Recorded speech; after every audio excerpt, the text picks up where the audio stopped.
Bonjour à tous, aujourd'hui nous allons faire de l'orthographe. Nous allons travailler sur les homophones ET et EST avec Ben et Francis.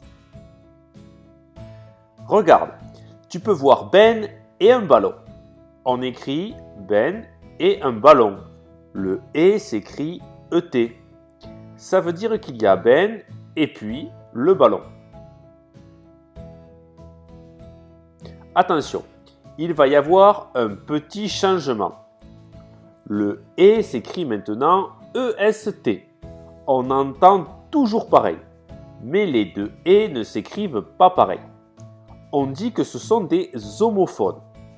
Ils se prononcent pareil, mais ne s'écrivent pas pareil, et donc ne veulent pas du tout dire la même chose.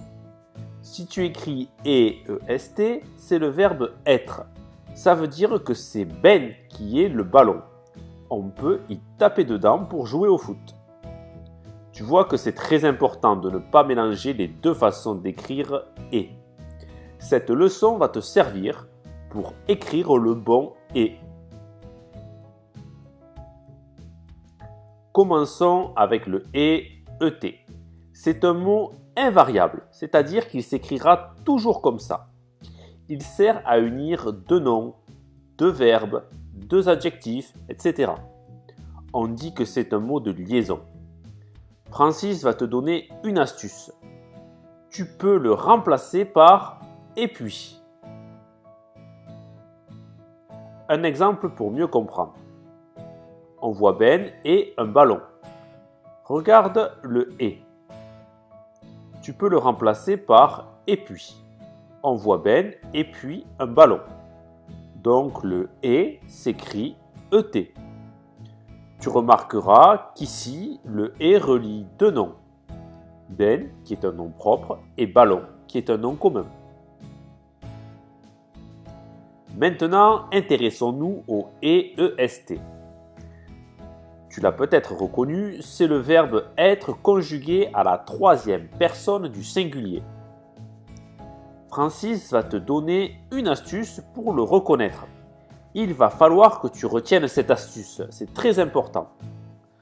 Puisque EST est le verbe être, alors tu peux le remplacer par était.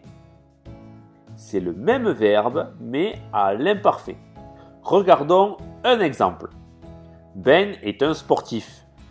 Tu as vu? On écrit le EST.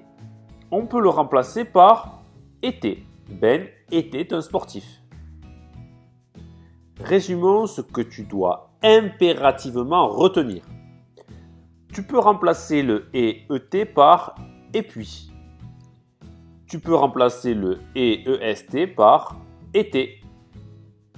À bientôt pour une nouvelle leçon avec Ben et Francis.